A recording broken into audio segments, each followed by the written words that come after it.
Selamat pagi teman-teman, puji Tuhan di pagi hari ini kita bisa berkumpul untuk beribadah bersama-sama meskipun masih secara daring.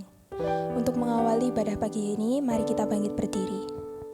Pertolongan kita dalam ibadah pada pagi hari ini adalah dalam nama Tuhan yang menjadikan langit dan bumi.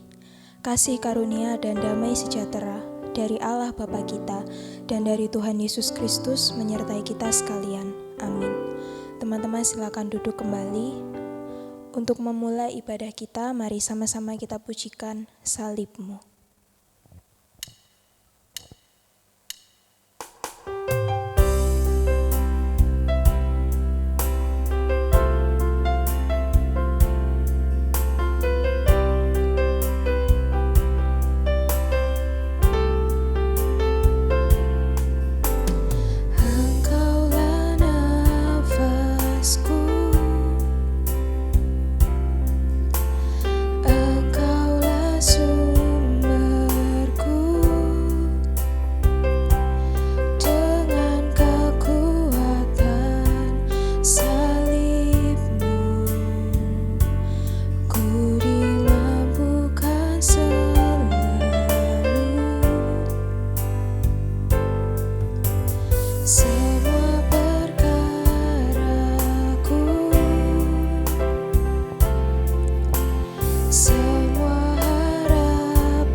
Teman-teman, mari kita bersatu di dalam doa. Tuhan, kami bersyukur buat berkat dan kesehatan yang telah Tuhan berikan bagi kami, sehingga di hari ini kami bisa beribadah di dalam nama-Mu. Berkati ya Bapa ibadah kami ini, perangkat yang kami gunakan supaya dapat berjalan dengan lancar dan bisa mengikuti ibadah dengan baik. Kami juga berdoa untuk yang menyampaikan firman, biarlah kami bisa mengerti dan juga memahami akan firman yang nanti disampaikan dan bisa menerapkan dalam kehidupan kami sehari-hari. Terima kasih ya Tuhan, di dalam nama Tuhan Yesus kami sudah berdoa. Amin. Teman-teman, mari sama-sama kita bangkit berdiri dan sambil bertepuk tangan kita pujikan Bangkit Serukan Nama Yesus.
Bangkit berdiri dan bertepuk tangan, mari sama-sama kita pujikan, terpujilah namamu Tuhan.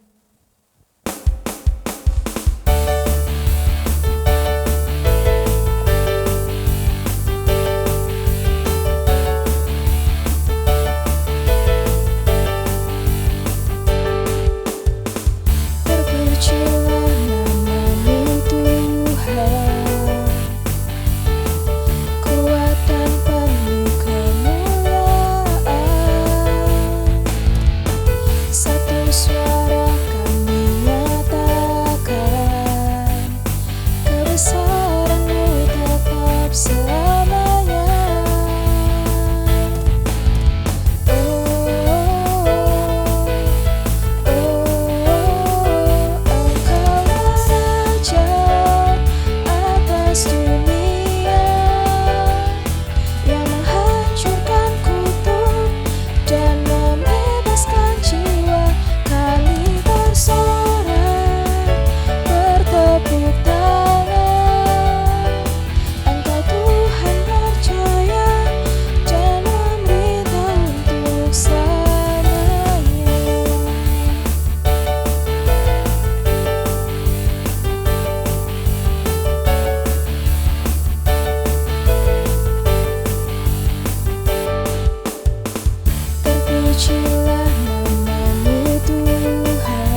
silakan duduk kembali untuk mempersiapkan firman Tuhan yang akan kita dengar.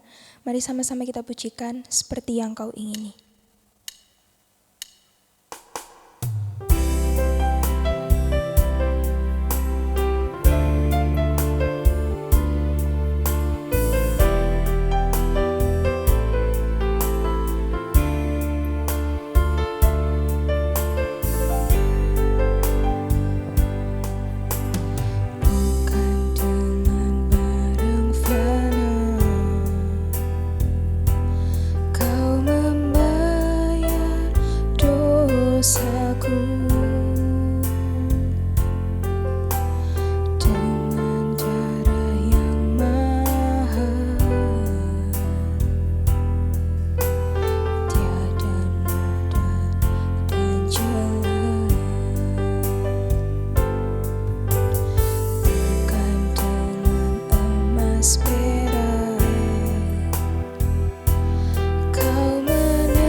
Selamat pagi teman-teman yang dikasihi Tuhan. Nah, saya bersyukur boleh diberikan kesempatan untuk menyampaikan firman Tuhan hari ini.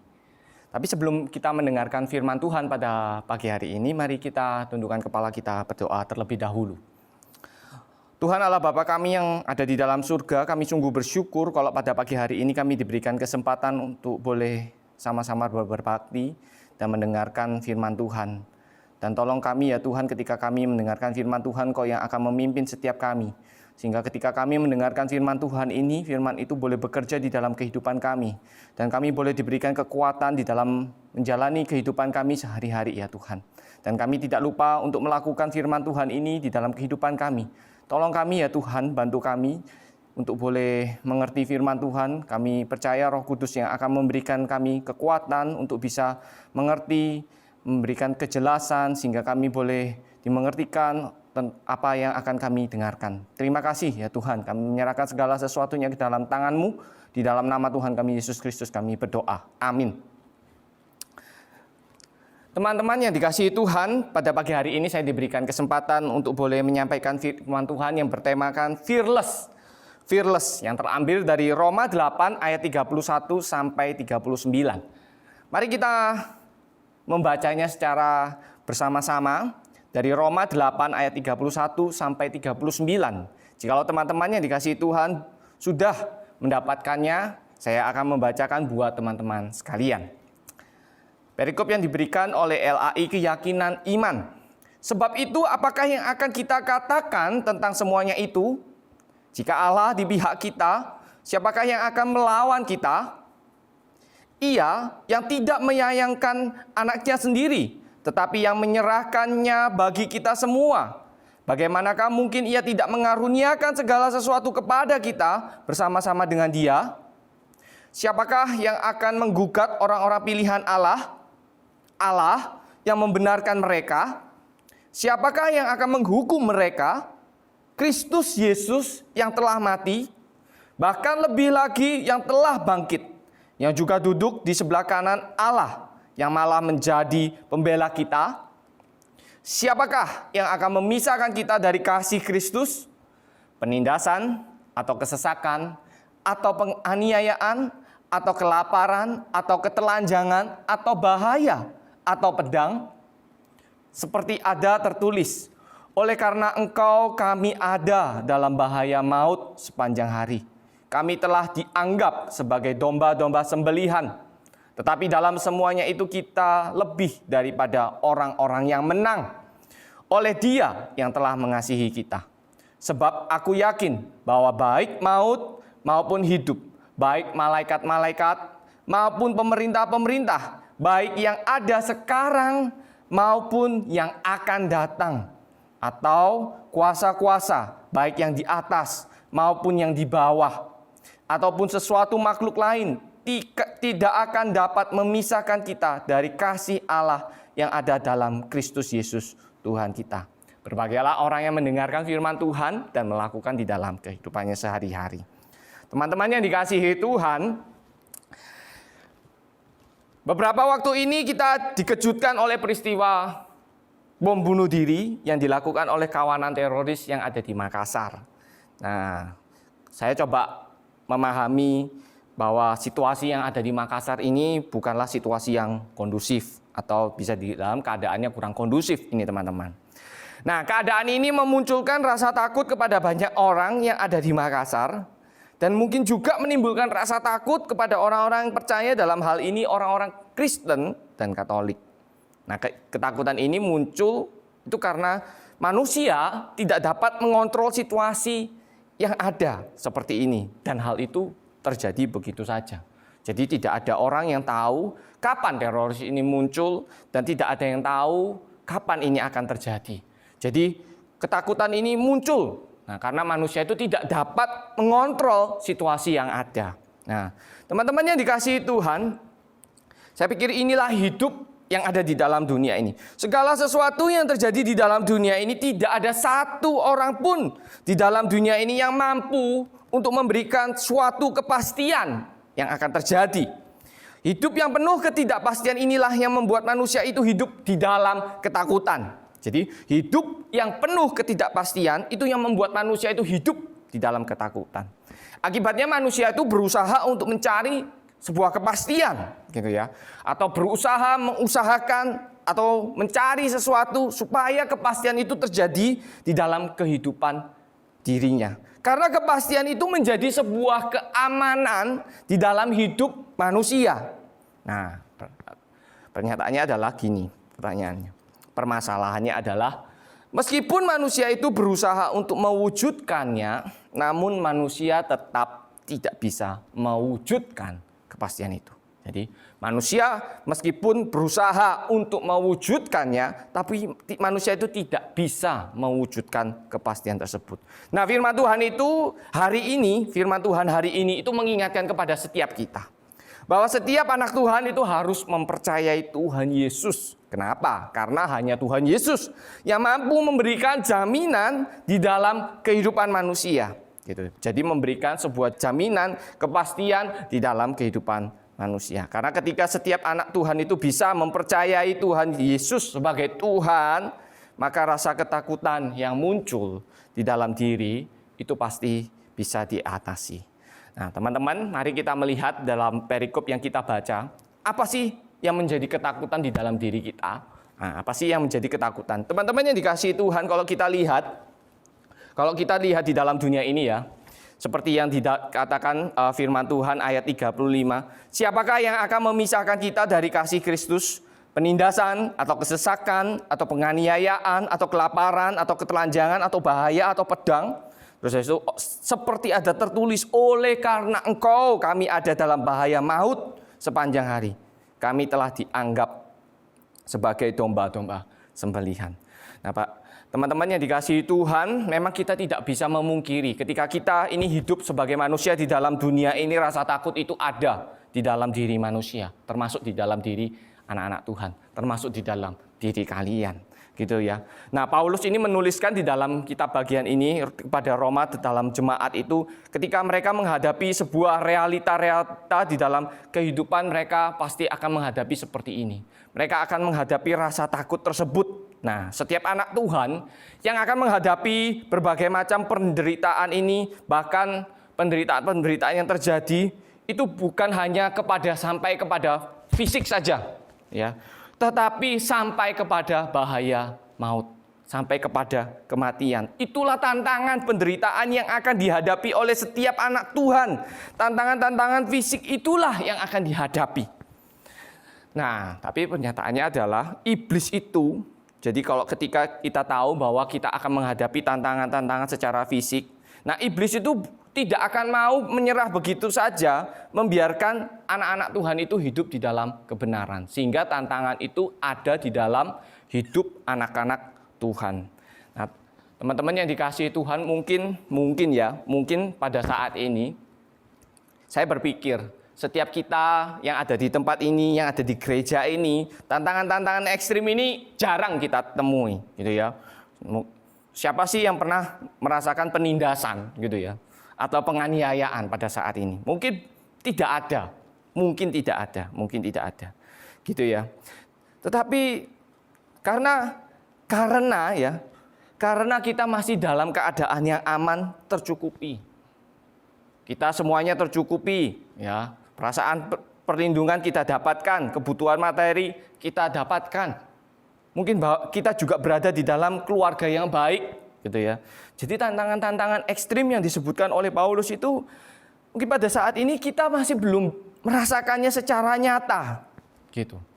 Tetapi iblis itu tidak menyerah dengan apa yang akan dia kerjakan, gitu. Terutama kepada anak-anak Tuhan. Nah, di dalam hal ini kepada anak-anak muda yang ada di dalam gereja GKA Agape ini. Nah, iblis itu akan menyerang yang menjadi kelemahan-kelemahanmu. Nah, apa itu yang menjadi kelemahan-kelemahanmu? Itu yang akan diserang oleh iblis. Sehingga kalau di dalam Efesus pasal 6, Paulus itu menyebutkan bahwa perjuangan yang kita jalani ini bukanlah perjuangan yang melawan darah dan daging, gitu ya. Tetapi perjuangan yang melawan hal-hal yang tidak kelihatan itu, teman-teman. Nah, saya pikir anak-anak muda pada saat ini, itu ketakutan yang dijalani itu adalah peperangan secara rohani yang menekan mental mereka sehingga mereka menjadi takut. Nah, itu yang menjadi tantangan bagi anak-anak muda pada masa kini. Nah, anak-anak remaja pada saat ini biasanya tuh kalau kita lihat mereka pada masa-masa mencari jati diri. Nah, sering galau, sering labil gitu ya, karena mereka beranjak dewasa, menuju tahap kepada manusia yang dewasa. Nah, anak-anak muda pada zaman sekarang ini tentu senang berkomunitas, gitu, senang berkumpul, kongko, gitu ya. Di tempat manapun mereka senang kumpul-kumpul, ngomong-ngobrol ke sana sini, gitu. Karena komunitas untuk ngobrol-ngobrol ini menjadi sesuatu yang penting bagi anak-anak remaja pada saat ini, anak-anak pemuda saat ini, gitu. Mereka butuh sekali akan teman-teman ini, gitu. Nah, yang menjadi tantangan di dalam kehidupan anak-anak remaja pada saat ini adalah mereka sulit, gitu ya, sulit untuk bisa menerima penolakan. Mereka takut untuk ditolak.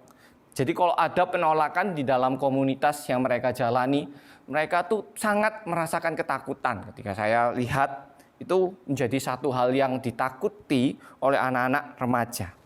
Nah, itu yang berakibat kalau mereka ditolak, tentu akan ada masa dia sendiri gitu, enggak ada teman, enggak ada ini. Nah, takut sendiri itu akibatnya dia takut sendiri gitu.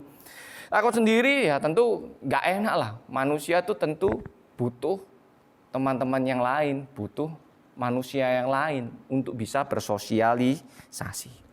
Nah, akhirnya karena kita takut sendiri, nah ini biasanya anak-anak muda itu terjerumus kepada pergaulan-pergaulan yang tidak sehat gitu.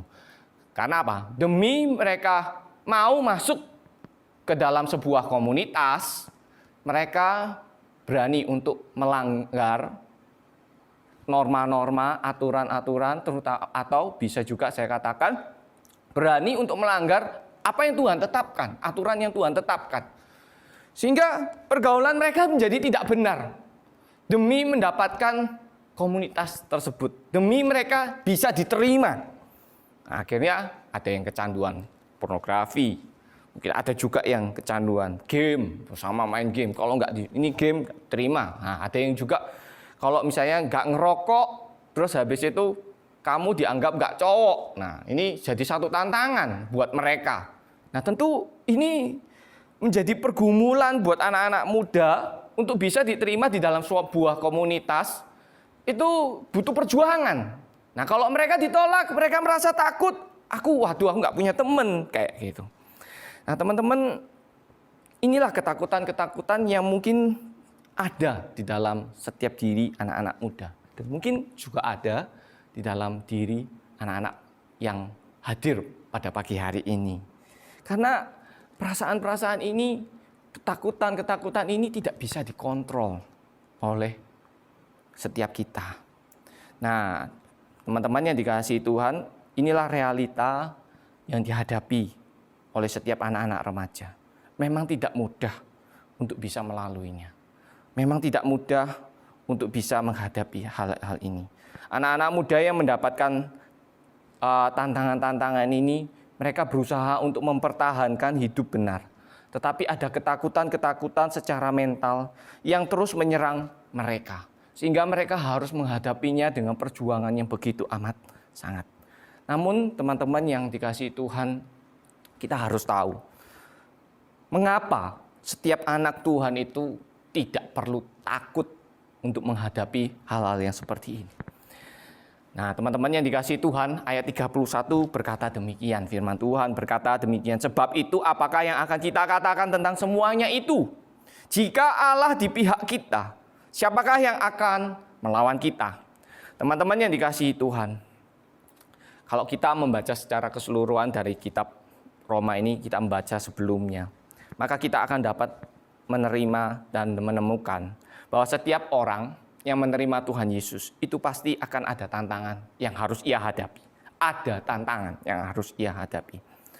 Namun di dalam menjalani tantangan yang ada, Tuhan Yesus itu memberikan sebuah jaminan kepada setiap anak Tuhan. Bahwa ia tidak sendiri. Anak Tuhan itu tidak dibiarkan sendiri oleh Tuhan.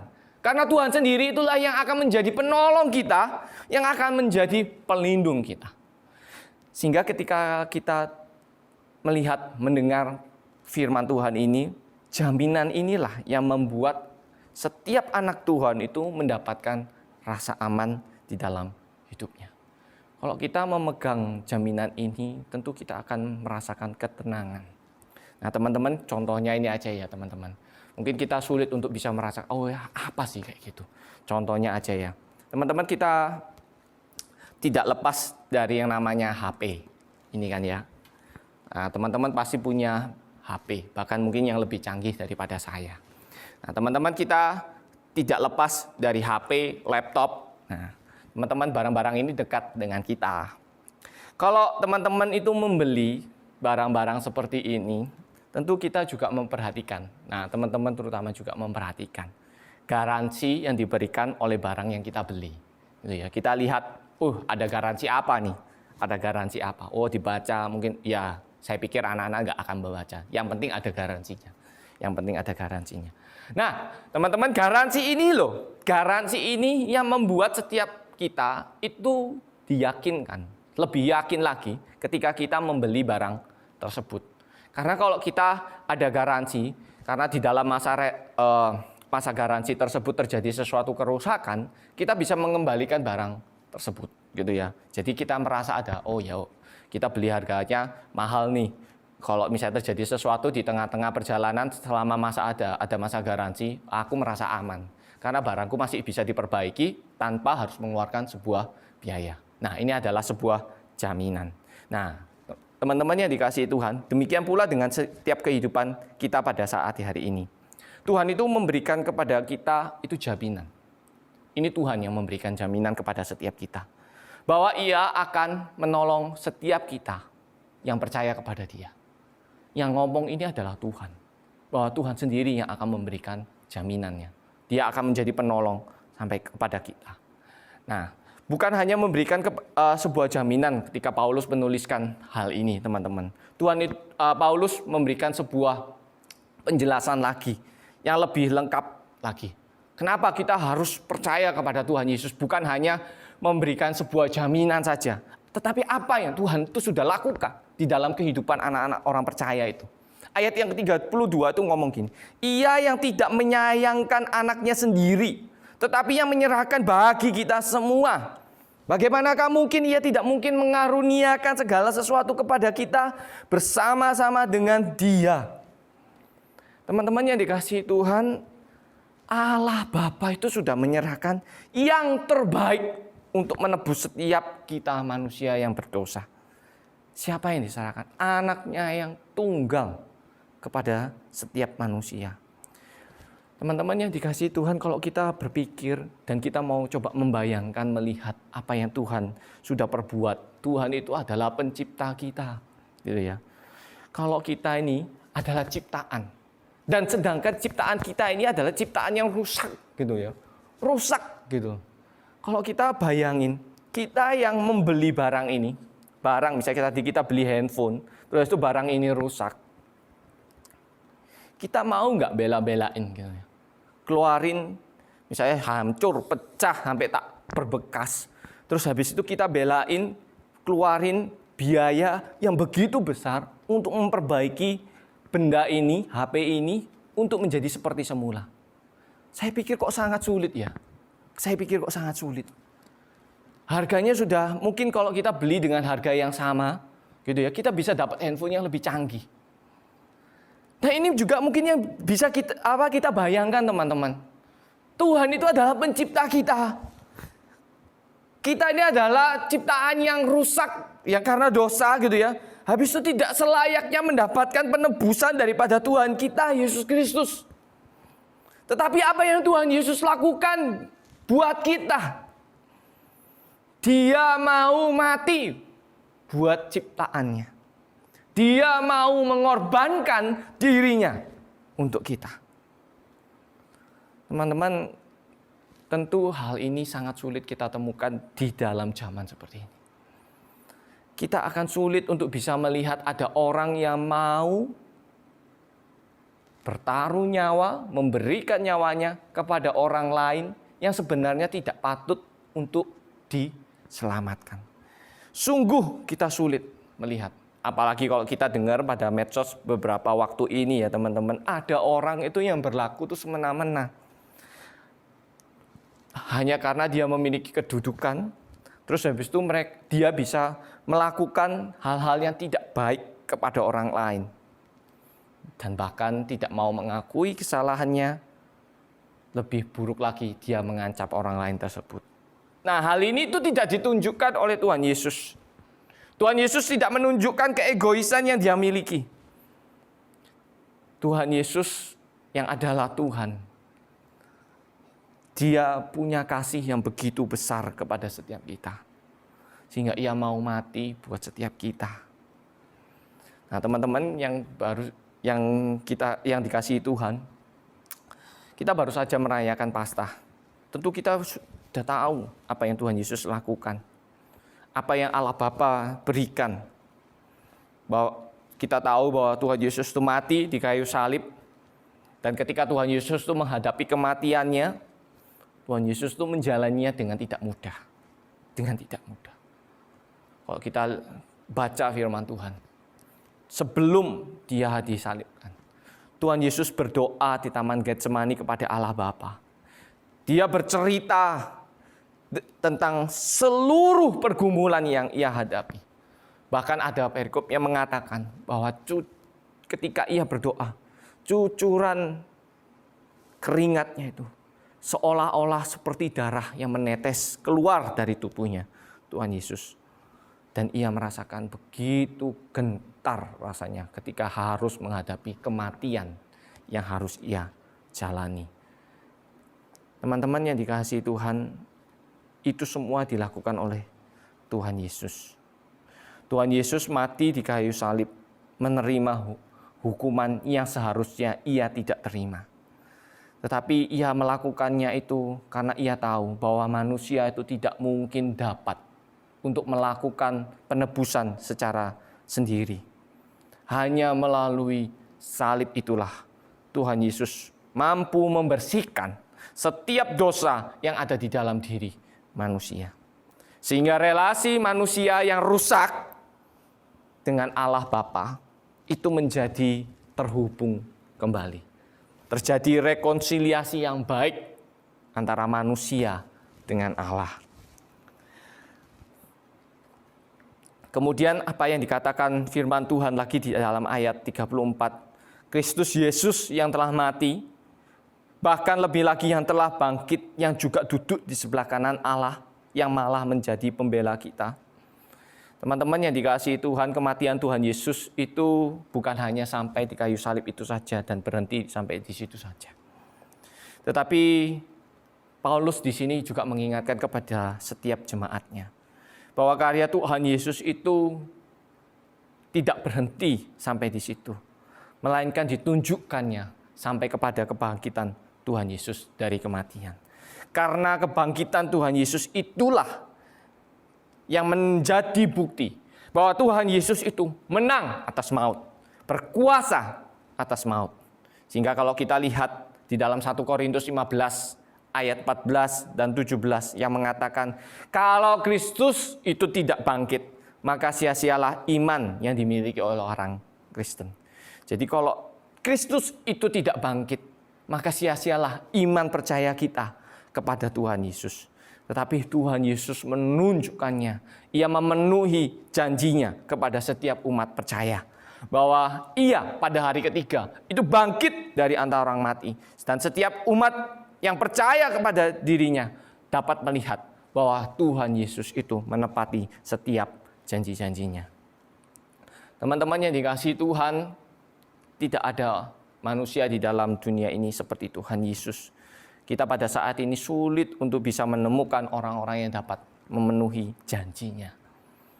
Tetapi Tuhan Yesus menepati setiap janji yang ia katakan kepada manusia, kepada setiap orang yang percaya kepadanya. Karena ia adalah pribadi yang tidak pernah luput dengan janji-janjinya. Jadi teman-teman yang dikasihi Tuhan, kita tidak perlu takut lagi dengan setiap tantangan yang ada di dalam dunia ini. Karena apa? Karena Tuhan Yesus itu telah memberikan sebuah kemenangan yang sejati. Kemenangan sejati buat anak Tuhan. Karena ada jaminan yang pasti akan kehidupannya kelak. Karena ada jaminan yang pasti akan kehidupannya kelak. Yaitu apa? Surga. Jadi meskipun ada begitu banyak tantangan yang mendera, sebagai anak-anak muda itu tidak mudah untuk bisa menghadapi gitu ya. Kita harus ingat selalu, kita akan selalu melakukan apa yang Tuhan perintahkan. Karena Tuhan Yesus itu memberikan sebuah jaminan kepada setiap kita sebagai anak-anak Tuhan. Sebagai orang percaya, Tuhan Yesus itu memberikan sebuah jaminan. Kemudian bagaimana sikap hidup kita? Apa yang harus kita lakukan di dalam kehidupan kita?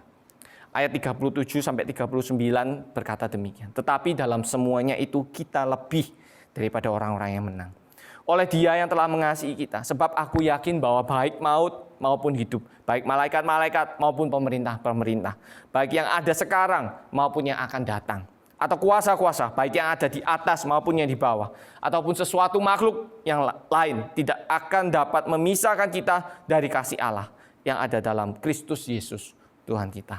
Nah, firman Tuhan di dalam yang barusan kita baca itu mengatakan kepada setiap anak Tuhan bahwa setiap anak Tuhan itu harus punya sikap hidup itu layaknya seorang pemenang, bahkan dikatakan lebih daripada seorang pemenang.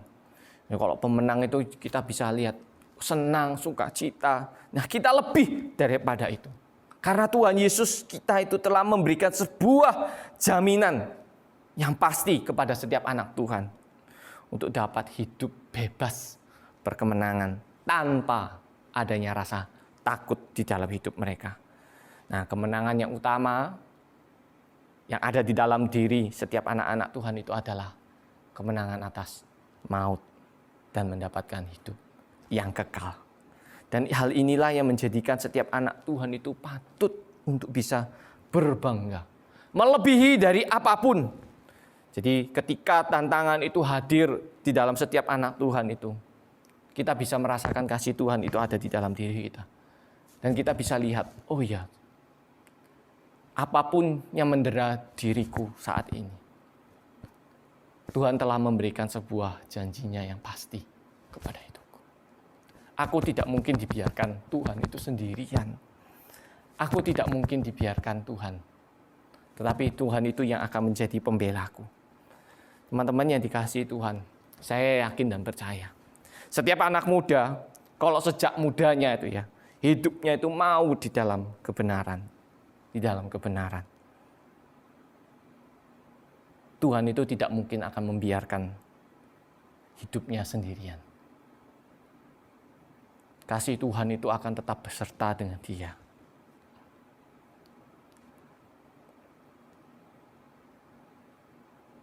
Kita tidak takut untuk tidak punya teman. Kita tidak takut kita akan sendirian. Tuhan akan memberikan setiap kita teman-teman yang terbaik. Tuhan mampu memberikan teman-teman kita yang terbaik. Karena engkau mau hidup di dalam kebenaran. Teman-teman, saat ini lihat di sekeliling kalian. Siapa yang ada di sekeliling kalian di dalam gereja ini? Inilah teman-teman yang Tuhan sediakan supaya setiap kalian itu bisa bertumbuh bersama. Mungkin kalian tidak bisa melihat Tuhan, tetapi Tuhan itu hadir bersama dengan teman-teman kalian. Kasih Tuhan itu dinyatakan di dalam diri teman-teman kalian. Kalian tidak akan sendirian. Kalian tidak akan takut lagi. Karena ada teman-teman yang telah Tuhan sediakan buat kalian. Untuk bisa bertumbuh bersama di dalam satu gereja. Mari kita tundukkan kepala, kita berdoa kepada Tuhan.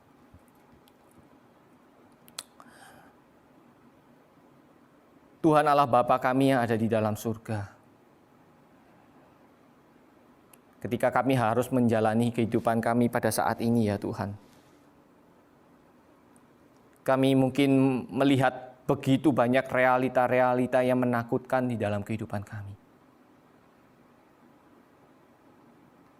Tetapi jangan biarkan ketakutan itu menguasai kami. Tolong bantu kami ya Tuhan untuk bisa kami melihat bahwa ada Tuhan itu beserta dengan kami. Ada Tuhan yang akan menjadi pembela kami. Yang selalu berjalan bersama dengan kami ketika kami menghadapi, mengarungi tantangan kehidupan yang begitu berat di dalam dunia ini. Engkau melihat setiap anak-anak di tempat ini, satu demi satu. Mereka mempunyai pergumulan yang berbeda-beda. Mereka mempunyai ketakutan yang berbeda-beda. Tetapi Tuhan tolong bantu mereka. Sediakan apa yang menjadi kebutuhan mereka. Sehingga ketika mereka menghadapi setiap ketakutan itu, mereka mampu melihat ada Tuhan di dalam hidup mereka.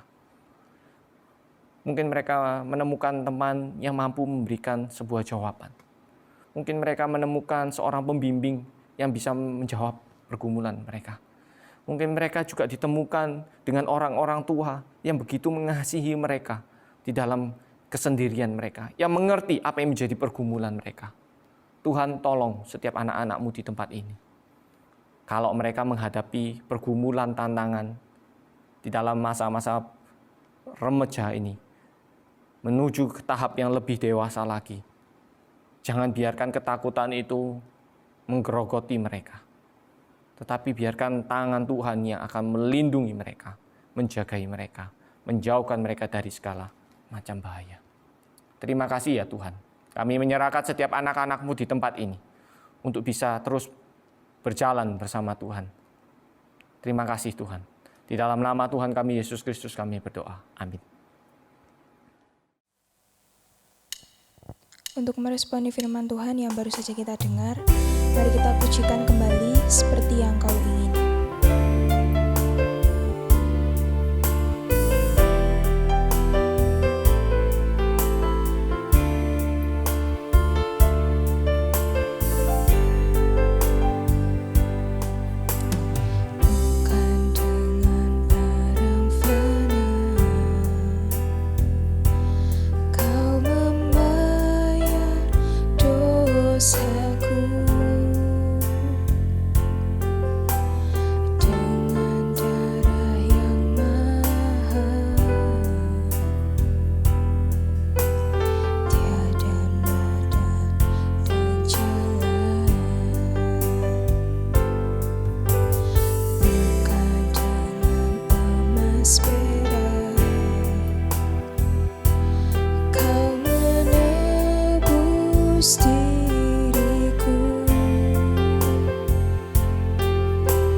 Teman-teman, mari kita bersatu di dalam doa syafaat. Tuhan Yesus, Allah Bapa kami yang ada di surga, kami bersyukur Tuhan untuk kesehatan dan kekuatan yang masih Tuhan berikan bagi setiap kami hingga sampai hari ini. Kami juga bersyukur untuk kelas besar pemuritan dari remaja agape yang sudah bertumbuh dan sudah berlangsung ya Tuhan. Kami mohon berkat dari Engkau supaya melalui pemuritan bertumbuh ini kami juga bisa lebih mengerti, lebih memahami akan firman-firman, dan kami juga bisa merealisasikannya dalam kehidupan kami sehari-hari. Tuhan, kami juga mau berdoa buat program remaja IOTA yang sebentar lagi juga akan berlangsung. Biarlah Tuhan yang menyertai dan memberikan kami berkat sehingga bisa berjalan dengan baik. Dan seluruh remaja di dalamnya juga bisa ikut berpartisipasi dengan baik. Kami percaya dengan turun tangan Tuhan, pasti Tuhan akan selalu menolong kami. Kami juga teringat Tuhan untuk bencana alam di NTT yang semakin hari semakin banyak. Biarlah Tuhan yang turun tangan, Tuhan yang menghibur para korban bencana yang kehilangan keluarga maupun harta benda. Tuhan juga yang memberkati supaya melalui bencana ini mereka tetap aman dan pemerintah juga bisa segera turun tangan dan bantuan yang diberikan juga bisa tersampaikan dengan baik. Terima kasih Tuhan, kami juga teringat untuk keamanan di negara kami Indonesia. Biarlah Tuhan yang menolong supaya pemberantasan teroris ini dapat terus dilakukan dan negara kami menjadi lebih aman dan terhindar dari teroris-teroris yang ada Tuhan. Biarlah Tuhan yang selalu menolong, memberikan berkah juga bagi polisi-polisi yang sedang melaksanakannya. Kami juga teringat untuk persembahan, biarlah meskipun yang kami berikan tidak seberapa, tapi kami percaya pasti bermanfaat untuk pekerjaan yang ada di rumah Tuhan. Terima kasih Tuhan, kami juga mohon ampun untuk segala kesalahan dan dosa-dosa yang kami perbuat. Hanya dalam nama Tuhan Yesus kami sudah berdoa. Amin. Doksologi dan doa berkat, teman-teman silakan bangkit berdiri.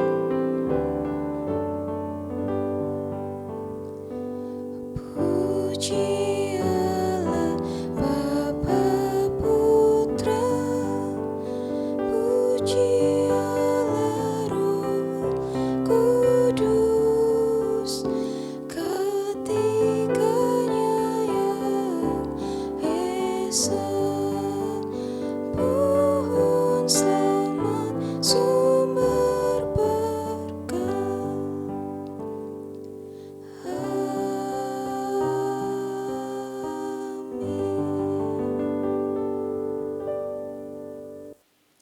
Teman-teman yang dikasihi oleh Tuhan, pulanglah ke dalam kehidupanmu tiap hari dengan tetap terus melakukan firman Tuhan dan terimalah berkat Tuhan.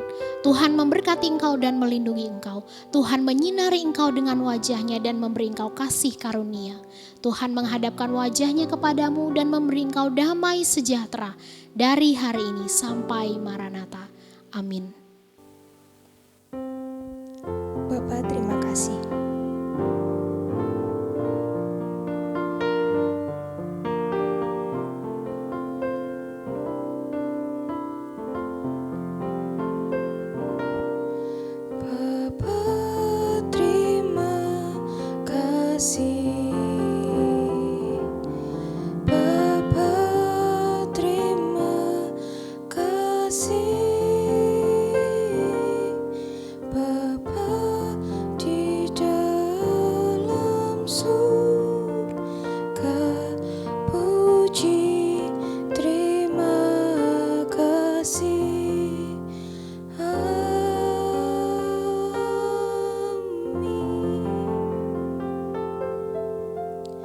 Ibadah selesai, teman-teman silakan duduk kembali untuk saat teduh. Selamat hari Minggu dan kiranya Tuhan Yesus memberkati.